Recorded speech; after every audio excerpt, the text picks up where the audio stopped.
అందరికీ నమస్కారం. అసలు భోగి మంటలు ఎందుకు వేస్తారు?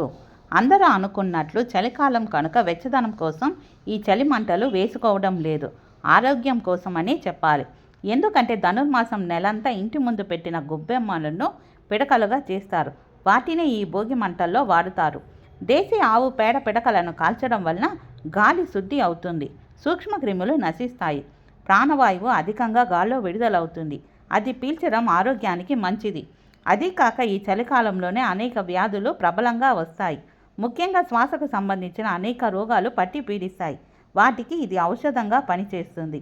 అలాగే ఈ భోగి మంటలు పెద్దగా వచ్చేలా రావి, మామిడి, మేడి వంటి ఔషధ చెట్ల బెరడులను వేస్తారు.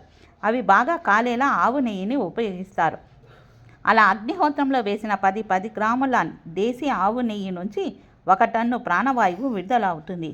ఈ ఔషధ మూలికలు ఆవు నెయ్యి, ఆవు పిడకలు కలిపి కాల్చడం వల్ల విడుదలయ్యే గాలికి అత్యంత శక్తి ఉంటుంది. ఈ గాలి మన శరీరంలో ఉన్న 72,000 నాడుల్లో ప్రవేశించి శరీరాన్ని శుభ్రపరుస్తుంది. ఒకరికి రోగం వస్తే తగిన ఔషధం ఇవ్వచ్చు. అదే అందరికీ ఇవ్వడం కాస్త కష్టం, పైగా అసాధ్యం కూడా. వైద్యం చేయించుకోలేని పేదవాళ్ళు కూడా ఉండొచ్చు. ఇదంతా ఆలోచించే మన పెద్దలు అందరూ కలిసి భోగి మంటల కార్యక్రమాన్ని ఏర్పాటు చేసి అందరూ పాల్గొనేలా సంప్రదాయాన్ని తెచ్చారు. భోగి మంటలు వేయడం వల్ల కలిగే ప్రయోజనాలు. భోగి మంట వేయడం వల్ల ఆధ్యాత్మికంగానే కాకుండా పలు ప్రయోజనాలు కూడా ఉన్నాయి. అందులో ఒకటి పర్యావరణ పరిరక్షణ. భోగి మంటలో పాత వస్తువులు వేయడం వల్ల వ్యర్థాలన్నీ తొలగిపోతాయి.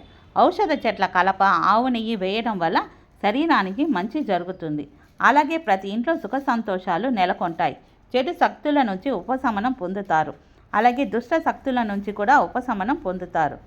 Please like, share, subscribe my channel. Thanks for watching.